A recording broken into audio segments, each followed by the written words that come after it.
Supreme Master Ching Hai's lectures are not a complete meditation instruction. Please do not try alone.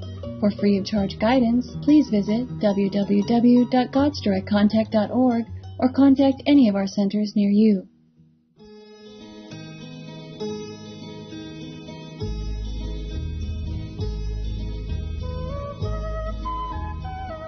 El episodio de hoy será presentado en inglés con subtítulo en árabe, aulacense, también conocido como vietnamita, búlgaro, chino, croata, checo, inglés, francés, alemán, hindi, húngaro, indonesio, italiano, japonés, coreano, malayo, mongol, persa, polaco, portugués, punjabi, rumano, español y tailandés.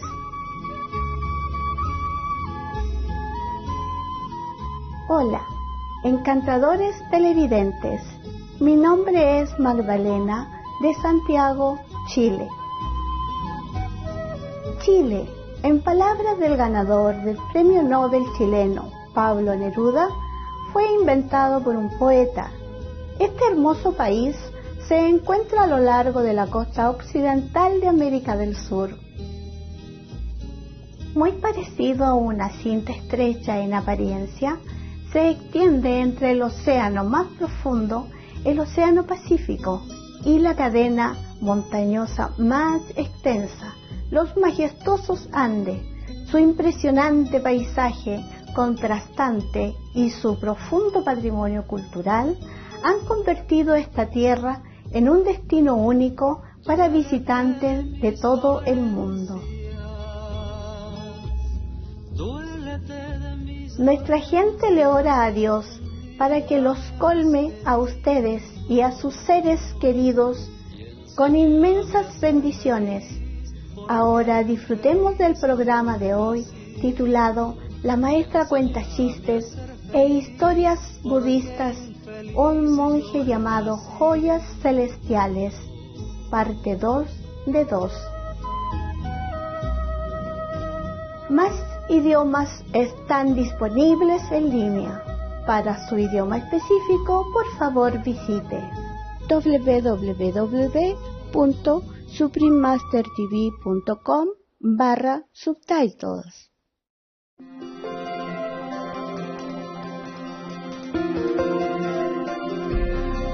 Durante más de 3 décadas, la Maestra Suprema Ching Hai ha iluminado nuestro mundo con sus enseñanzas divinas. Una maestra totalmente iluminada imparte el método Guanyin de meditación a aquellos que desean descubrir inmediatamente la naturaleza de Dios interna y alcanzar en una vida la liberación eterna del ciclo de la transmigración. El método Guanyin ha sido practicado por todos los maestros iluminados, tales como Buda, Jesucristo, el profeta Mahoma, la paz sea con él, y Gurú Nanak. Ella enfatiza que si siempre recordamos a Dios, ofrecemos servicio desinteresado a otros y seguimos las leyes del universo, alcanzaremos nuestro potencial más elevado como humanos y comprenderemos verdaderamente nuestro propósito en la tierra. La Maestra Suprema Ching Hai es un extraordinario ejemplo viviente de compasión, enviando frecuentemente asistencia material y financiera, además de amor a los refugiados, los desamparados, las víctimas de desastres naturales y a otros que necesitan ayuda. En el 2006 recibió el Premio Gusi de la Paz, considerado el Premio Nobel de la Paz de Oriente, y ha sido honrada a través de los años con otros numerosos premios y galardones por sus excepcionales obras filantrópicas y humanitarias. Una verdadera voz para nuestros preciosos amigos animales. Ella promueve la pacífica y amorosa dieta a base de plantas y prevé, con el despertar de la humanidad, hacia lo sagrado de todas las vidas, un tranquilo y glorioso mundo, completamente vegano, donde los animales y las personas viven en dichosa armonía. Sus iniciativas para difundir la tendencia vegana son diversas y han incluido la distribución del volante de vida alternativa, la cadena internacional de restaurantes veganos Living Food, Supreme Master Television, además de hablar regularmente con influyentes líderes de gobierno y medios de comunicación y participar en conferencias televisadas sobre el cambio climático, tanto si somos conscientes de ello como si no. Sus esfuerzos han tenido una enorme influencia sobre la conciencia mundial del estilo de vida amigable con los animales y de cómo esta benévola forma de ser puede traer paz duradera entre las naciones a la vez que salvamos nuestro planeta del cambio climático. A lo largo de los años, la Maestra Suprema Jinjai ha viajado por todo el mundo, desde las Américas hasta África, desde Europa hasta Oceanía, y ofrecido cientos de discursos al público y a sus discípulos sobre una variedad de temas espirituales. Hoy somos bendecidos con la presentación de una de estas reveladoras conferencias titulada La Maestra cuenta chistes e historias budistas, un monje llamado Joyas Celestiales, parte 2 de 2, en Entre Maestro y Discípulos, dada en inglés el 29 de agosto de 2015 en Francia.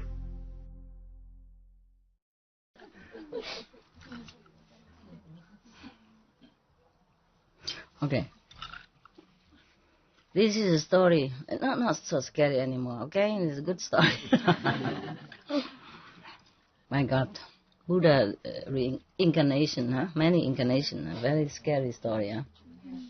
Such a scary and extraordinary sacrifice.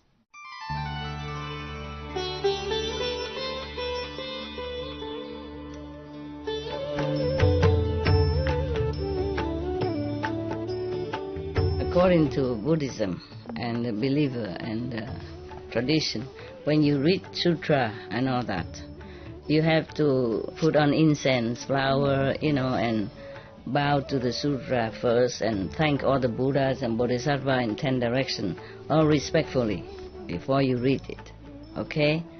And then you cover the sutra also with silk, beautiful cloth, and I just make it more popular, more easy, simple.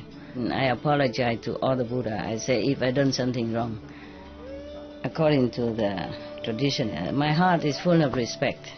It's just that I cannot always do that. So please, all the sin, whatever I've done wrong, is all on me. At least other people, they hear the names of the Buddha, according to the sutta, they will get benefit. Yes. Okay, this is a story about a monk called Celestial Jewels.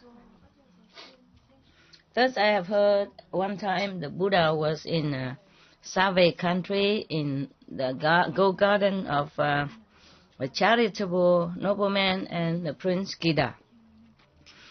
In this city, there was a noble family, a nobleman. His wife had just given birth to a boy, which is very, very good looking. And in the middle of, while giving birth to this boy, suddenly from the sky, a lot of jewels raining down, like gold, silver, semi-precious stone, precious stone, all kind of stones, all kind of beautiful, tiger eyes and diamonds, all kind of precious stone rain down on the yard, full. The yard is full of of jewel. Oh, everybody was so excited. The whole village people came to look and help them to pick up all the jewel. I hope they help to pick up the jewel. And everybody praised the parents for such a good, virtuous family that gave birth to a beautiful child and so meritorious. And they said to themselves, this is a rare, truly rare phenomenon. Since times immemorial, we never saw, probably never happened like this. So the parents was perplexed, and worry also, mixed feeling. He was thinking, what kind of omen is this? So they asked the astrologer and the clairvoyant to come to their house and check it out, the astrology of the newborn baby, whether or not he's a good person and whether or not they can make him into a good citizen. So the astrologer said, please bring the boy here, out. Yeah, so the wife brought the child out. He was checking, the clairvoyant, checking, looking, look. Oh, not too bad. And the astrologer said to the parents, noble sir, your son has many good signs of a good gentleman.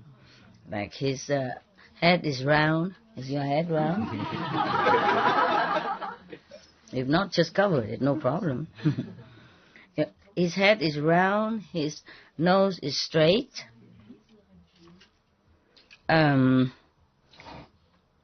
His ears is full.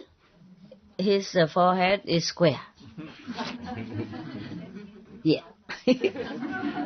Mine too, huh?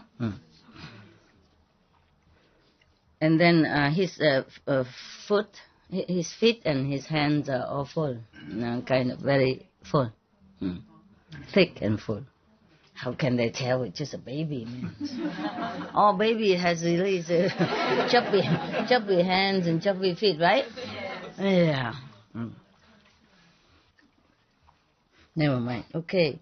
And he said this boy is going to be a benefactor to the country, to society, if he stay at home. If he become a monk, he will attain liberated level of consciousness. Yeah. So both of you have peace. Take good care of him. It will be okay. Yeah. Parents heard that. Oh, happy. Who wouldn't be, huh? So they asked him to choose a name for the boy. The clairvoyant astrologer said, because when he was born, there's so much jewel raining down from the sky. So we call him celestial jewels, yeah? Jewels. Okay, so the nobleman and family thank him a lot and give him a lot of reward. Okay. Just as the astrologer told them, the celestial jewel boy, when he's growing up, he was very intelligent, very talented. But nevertheless, he was very much interested in practicing kind of documents and doctrines, yes, like Dharma, meditation, Buddha teaching, etc. He preferred to do research into this kind of philosophical area. One day, he went to another city to visit one of the family clan member. And this person took him to pay obeisance to the Buddha. When he came, he saw everybody circumambulate the Buddha 3 times, and he also did the same. And then he sat down on one side. Then he looked at the Buddha. He saw him. He's so majestic, so dignified. Looked like no one on earth or heaven could compare to him in such a appearance, as a beautiful appearance. And then in his heart, suddenly he became very fond of the Buddha, very admiring. And then he just wanted to forget of the whole world and everything else, follow the Buddha's footsteps and become a Buddha. At that time, the Buddha went up to the high days, so that other people can see him, of course, normally. And then he talked about the 12 affinity, and then about the transmigration, suffering, and all that. Yes. After he finished preaching, everybody prostrated to him and left. And the celestial jewel boy, after listening to the Buddha, he was so happy. His heart so open, so pleased. And then he already decided right there to follow the Buddha footstep, to be a monk with him. So as soon as he came home, he kneeled in front of his parents and said to them, "Obeisance to both my beloved parents." To be able to attain a human birth is really, truly, very, very rare. But to see a living Buddha physically in this world is even much, much more rare. Yesterday, I had a chance to see the Buddha. And then I have heard him talking, preaching the Dharma, the truth, the precious truth Dharma. So I observed that only Buddhism, at that time, the Buddha's teaching is the best that can liberate you. No other preaching, no other teaching at this time could do thus. So please allow me to leave home. The parents saw that the boy has such a tendency for spiritual practice, was very pleased. They were very pleased. So they say yes. If you would like to become a monk, renunciate, we are very pleased. So after getting the permission from the parents, he prostrated to them, and then he left and go find the Buddha. He went to see the Buddha, and he said he also prostrate now in front of the Buddha and say, "Obeisance to the World Honored One. Since times immemorial, we are transmigrating in the sea of suffering, birth and death and old age and a lot of pain and sorrow. No one has helped us. No one could have helped us. Now, the Buddha is like a ship, a boat, that come on time and rescue all of us. Today, I came here with all my utmost sincerity. Please accept me as your renunciate disciple, so that I can find the liberation in this lifetime. Please have mercy and accept me." Then the Buddha, of course, say, "Welcome be to you." Welcome, monk.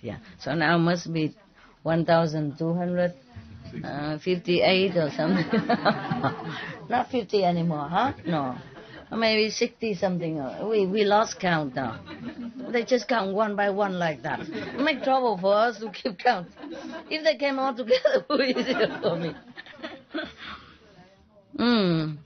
After the Buddha said that, his hair suddenly all fell off. So you alright. Mind you, be careful. If you see the Buddha and if you don't want to be monk, don't go too near. Understand? Don't say anything. Because if you say you want to become disciples, he think you you want to be monks, and then your hair just naturally fall off like that. Then it won't grow back again. That is the thing. If the Buddha say that, if you shave with your knife, then it may grow back. But if the Buddha say, "Welcome, Bhikkhu," and your hair won't grow back. So be careful. If you see any Buddha, tell him first. Yeah, nowadays many live in Buddha, Yeah. For example, many Tibetan monks, they say, live in Buddha. Live in Tuku. For example, huh? So if you go near any Tibetan Tuku, you would say, please, I like my hair.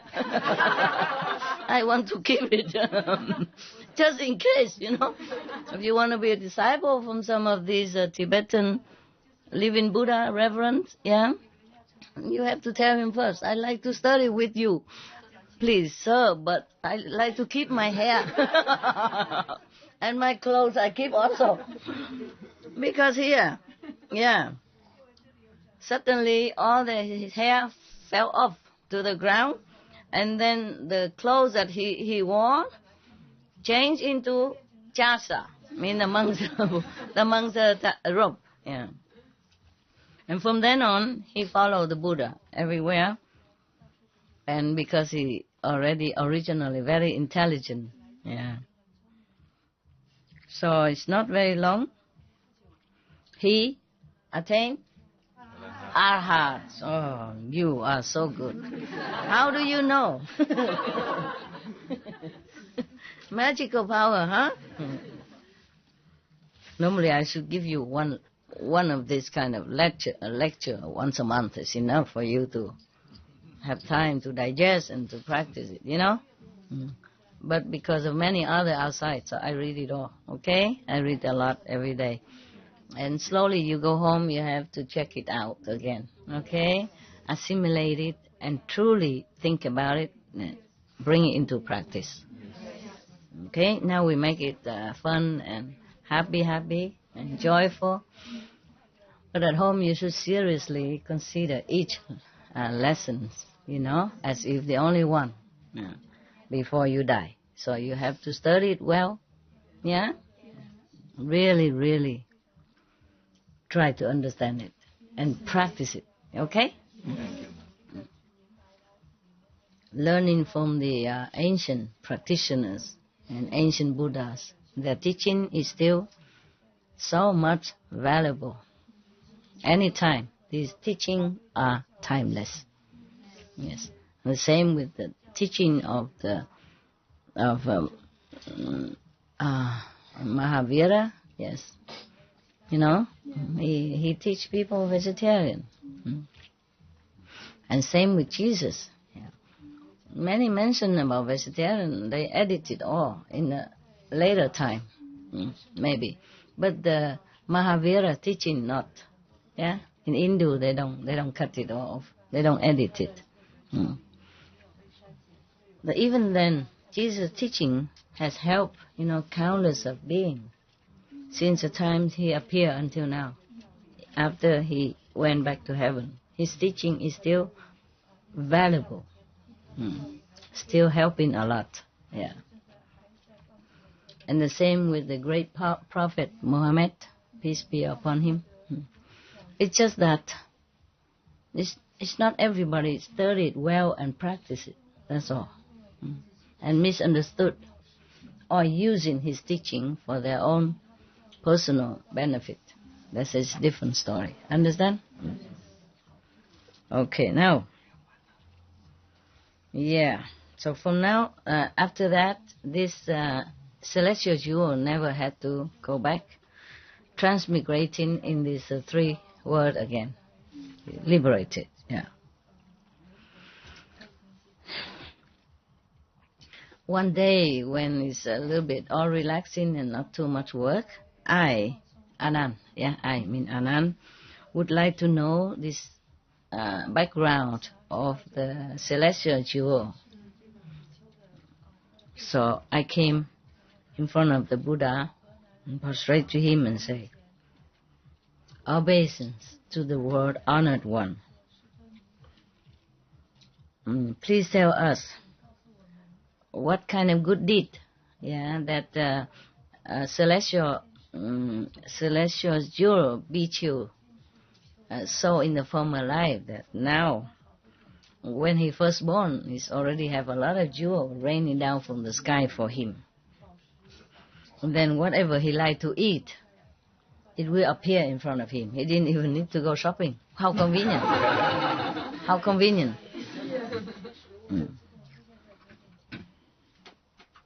So please, could you explain to us? You see, it's always Anand who asks, eh? Yeah.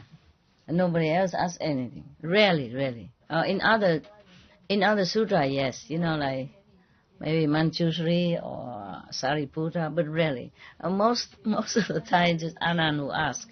Yeah. So I was wondering.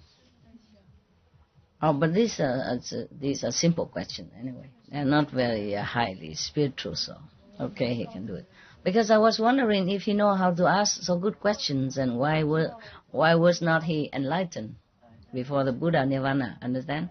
But I guess now this is a kind of similar, very simple story and simple question. It's easy to ask. So the Buddha told Anand,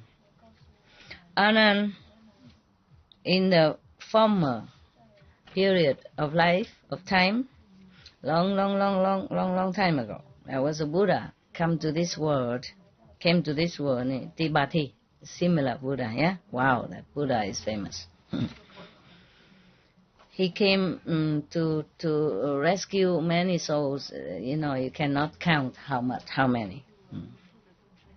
One day, many monks, the whole Sangha came out into the village and city for alms, to beg for alms. A lot of people, they are vying with each other, or vying, with each other. Huh? I mean, they're trying to get first to offer, compete with each other, to make offering to the monks. At that time, there was a very poor person. He saw them doing that. He was very, very happy, glad that they do this, supporting mentally, with his pure heart and generous spirit, even though he was very poor. He would also like to earn some merit by offering to the Buddha and the Sangha, but he doesn't have any. What? Possession. Huh? Any possession. Yeah, he has no money, nothing. He has nothing. So, but he was so pleased or happy in his heart, he didn't know what to do. So then, reluctantly, he took a piece of stone. It looked like jewel, kind of, round and beautiful. Yeah. A handful of that. Those pebbles, sometimes they look beautiful, huh? Round and shining. Yeah. So he took a handful of that, and then he spread it, on the road where the Sangha is walking. Yeah. And then he left, but with all his sincere heart and respectful heart. And then at that time he said, again, he said, like everybody else before, please give me the blessing so that life after life I will have a long life and born in a noble and rich families. And then also have liberating way of practice, just like all of you reverends. It is always rich and famous first, and then liberating after. Yeah, and that's what he will get, I think. Anand, you should know, the poor person who make offering with the pebbles at that time, with all his heart, have faith in the three jewels, mean the Sangha, the Buddha, the Sangha, and the Dharma. Yeah, have the utmost faith in the three jewels.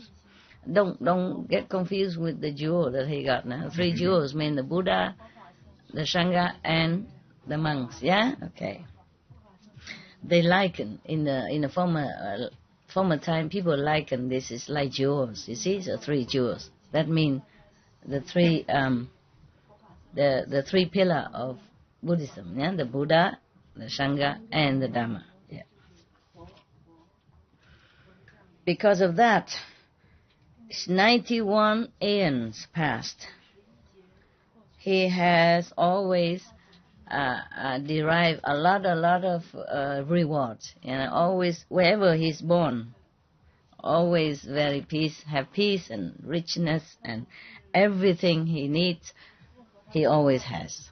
Yeah, and even nowadays he has good affinity enough to meet me and attain a heart, the liberation. Yes.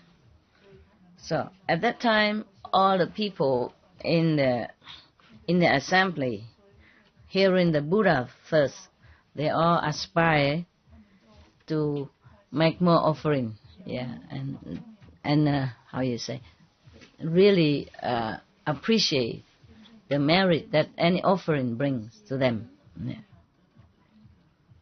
And then because of that, many people attain different levels of consciousness at that time. I guess he was not just saying that, but he gave initiation too.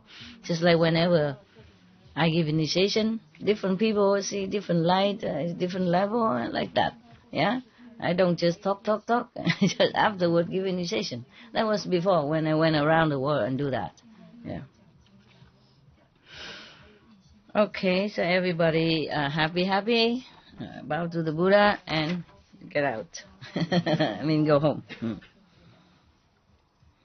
Okay, huh? All right. Every day one story. Good enough.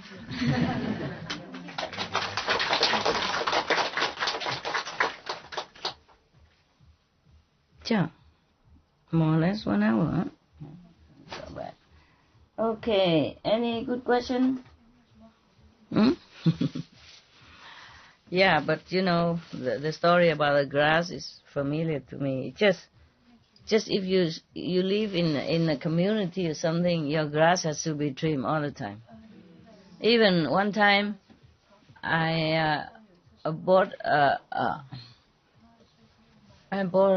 trailer. The trailer. We had 3-4 rooms in it. We made many teleconference in that trailer. So squeezy because room is very small, very small. And the living room in the front is too exposed, So when I talk, people might hear, they see too big light inside, so we have to squeeze in the back room. The back room is normally used for dogs. Some of the dogs. Well, they are everywhere anyway. But when I had to make conference, they all have to squeeze in the front. Well, there's another room, side room, in front of the kitchen and the living room. And they all have to go in there, in front of the kitchen, in that side room, and in the living room. And then we, 3 of us, squeezing in that small room, the back is of the room, of the house. And the poor people, they could not even sit, They could not even cross leg. There's no room, so they sit like this. The boys sit like this with their computer, with their... It's very cute. Yeah. I also sit in the corner, I have the better place, I have to be seen. A good excuse, yeah. And even then, we have just a kind of a square patch of grass in the front, and some little flower bushes here and there. But even then, we're supposed to trim it. Yeah. If you don't, then the manager might kick you out. Meaning you can take your caravan, go somewhere else. Because the land belongs to them. Every year we have to pay, the landlord money. The caravan belongs to me, but the land not. You see, in that caravan park, you I think you cannot. Well, you can buy some if it's private owned. But the caravan I had is not privately owned. The land is not privately owned. Even then, private or not, if you're in their big community of that park, trailer park, then you have to trim your grass. I saw my neighbor. I wasn't all that strict, but my neighbor, truly, I'm not making it up. He used scissors. He cut every day, just one little blade shoot up. He immediately go cut. Oh, well, his house is better than my house. It was like a wooden kind of ready-made house. Yeah, white and clean. My house is so old. I bought it from an old lady because that's the only one that I knew at that time for sale. And immediately move in, Yeah. So we were happy. I was happy to have a place. Otherwise, how do we do all these conferences? The time is kind of pressing, pressing. I was so happy to get it. I don't live there anymore. It's all sold now. Yeah. It's a colder country, It was in Belgium. Yeah. But in winter it's beautiful. It's near the beach, though. Near. You can walk about 1 kilometer from the beach. I go with my bicycle. I went with my bicycle at that time. Even then, just a patch of grass, not even 1 square meter, just like that, rectangle, just like that. And then he trimmed it. Oh, and then he saw my dog Harley. After he pee, he scratched grass trying to cover up. I said, "What is he doing? Look at what he's doing!" Like, wow. I said, "I'm sorry," like a big crime, So I'm sorry, my dog. I adopted him. I can't teach him very well. I adopted him when he's too old already. It's very difficult to teach him. Please forgive us. I will cover it back. And tomorrow he dig it up again. And he said, "What he's doing again?" Every day until the neighbors fed up. So he looked the other side, and the dog also looked the other side. Don't care no more. Every time I see the neighbor come out, I humbly try to cover it, and I guess he feels satisfied that I really am scared, that I'm scared of him, and I do this humbly, So he feels not too bad, but if you argue with him, then it would be worse, He might report to the manager or something, yeah. So he feels good that I confess my sin and that I beg for my dog's mercy, and then he's happy. And they were good neighbors. And then I cook curry and all that and bring over to make offering.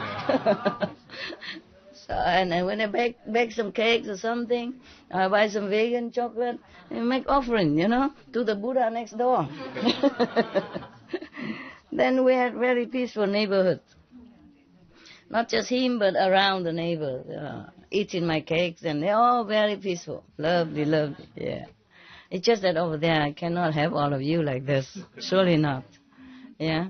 Yes. But at least life was peaceful. Yeah. Peaceful. Talking about grass. Yeah. We humans do many nonsensical things, huh? Work a lot for nothing. Yeah. But you have to. It's a law. Yeah, because if you don't cut your grass, then may somebody report and put you in jail even. Yes, it happened. There was, I looked on TV a long time ago, there was one lady, she's too old. She didn't cut the grass in front of her house or around her house. And the neighbor kept warning her, and then she couldn't do it. She's alone and old, So they reported to the police, and the police really came and put her in jail. Imagine that. Really? And then when he came, but all the kids in the neighborhood, feeling sorry for a lady. So they came there and mowned the lawn for her. So when she came back, it's a happy house, So that after that, the police saw that the grass is mown and clean, tidy, so they let her come home. And she came home to a well-manicured grass. Yeah. My God, imagine. God, do you understand? It's a serious thing. Yeah, it's serious. Whew. Lucky we don't live there, huh? Because my grass are not all that trim, you know. I mean, we trim now and then when the residents feel like to do it. I send them, but sometimes they do, sometimes they don't. Sometimes they cut a patch here, a patch there. It look even worse. but you know, at least they don't put me in jail. Oh, yeah, what a word, huh? For a piece of grassy garden, you go to jail.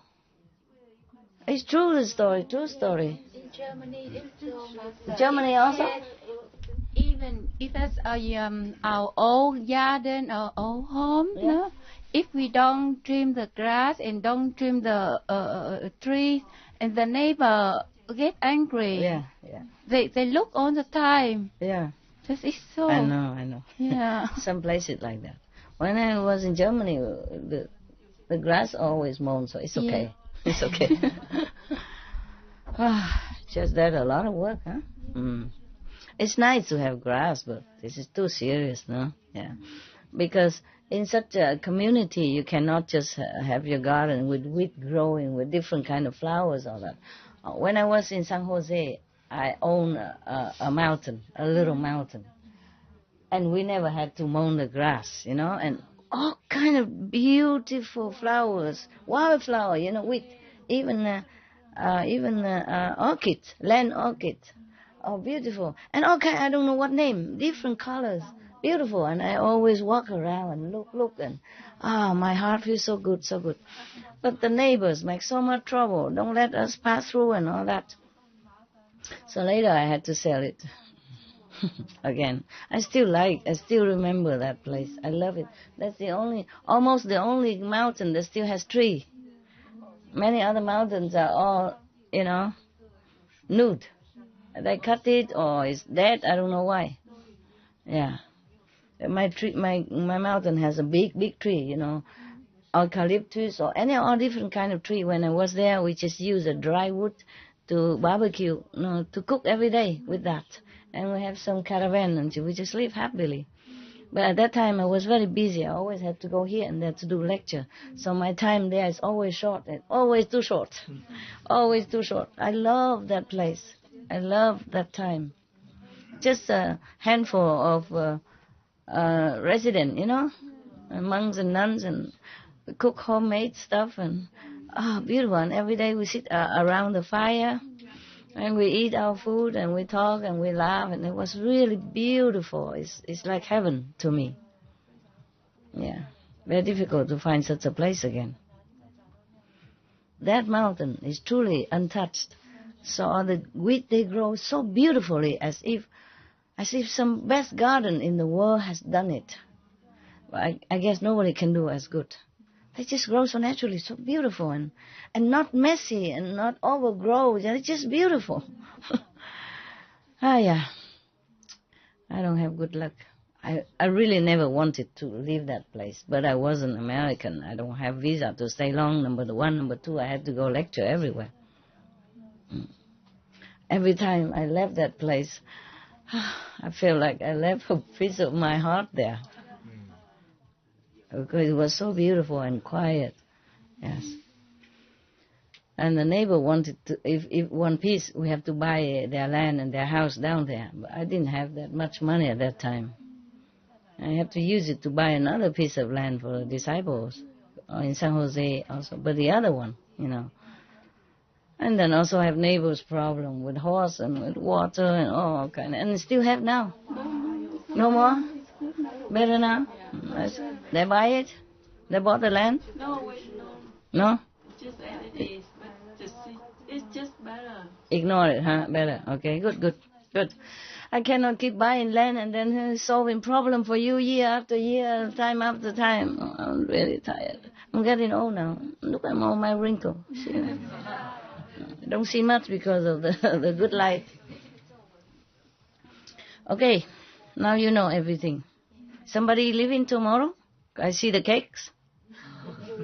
Huh? No? Okay. Then the cake you can eat. Look. If you're hungry. Should we serve you some sweet? Chè có xong. Có chè hả? Giờ con nấu 10 phút, 15 phút rồi xong. No, I don't like sweet. Do you don't like sweet? No. Bread hay là mì với chả lụa? Oh no, it takes too long to cook. Oh, that's no. 10 minutes. Oh, it's okay. Thank you. I can eat anything. I was just joking. Mà cho nó vui. No. Vui mấy người xong.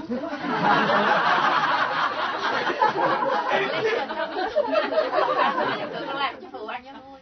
Yeah. No, it's okay. No. Because I getting fat too.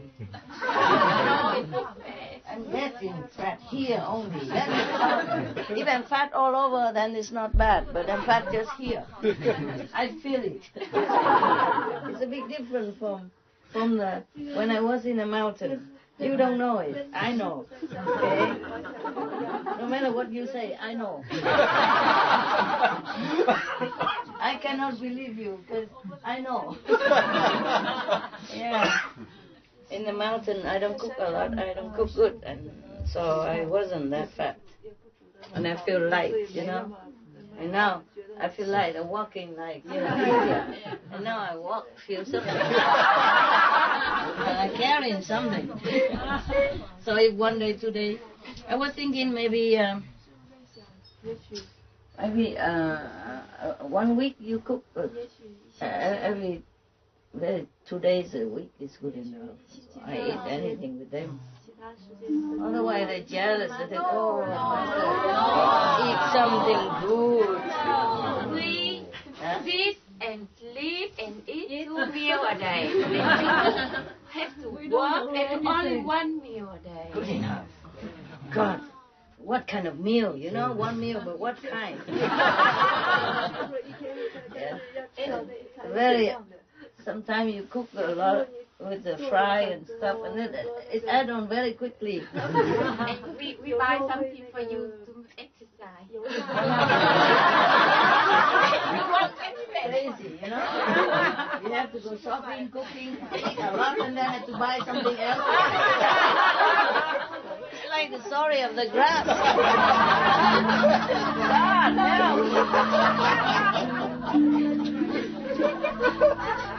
Good for your skin. How about not cooking the fried stuff anymore? No, also that's good. That's good, that's a problem. Just smaller portions.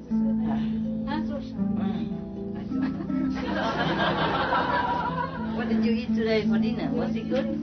Yeah. Same like yesterday? Because the morning is same like yesterday. Huh? Similar like yesterday. Yeah. Except the salad sauce today, she put some oil in it. Normally she says she don't put oil in anything. Yeah, a little bit okay, but not too much. It's okay also. Yeah. I don't know because I don't know.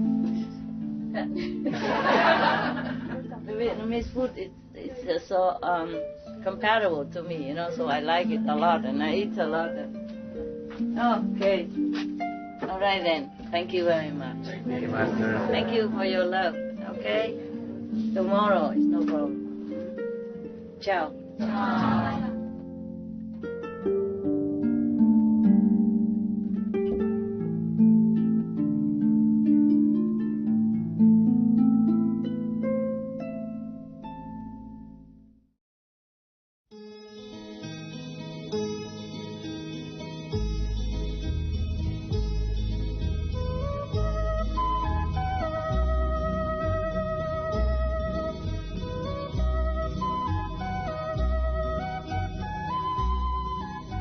Agradecemos su compañía en el programa de hoy. La maestra cuenta chistes e historias budistas. Un monje llamado Joyas Celestiales, parte 2 de 2, en Entre Maestro y Discípulos. Que Dios bendiga nuestro planeta con paz, amistad y armonía para todos los seres. Para más detalles, por favor visiten www.suprememastertv.com/BMD.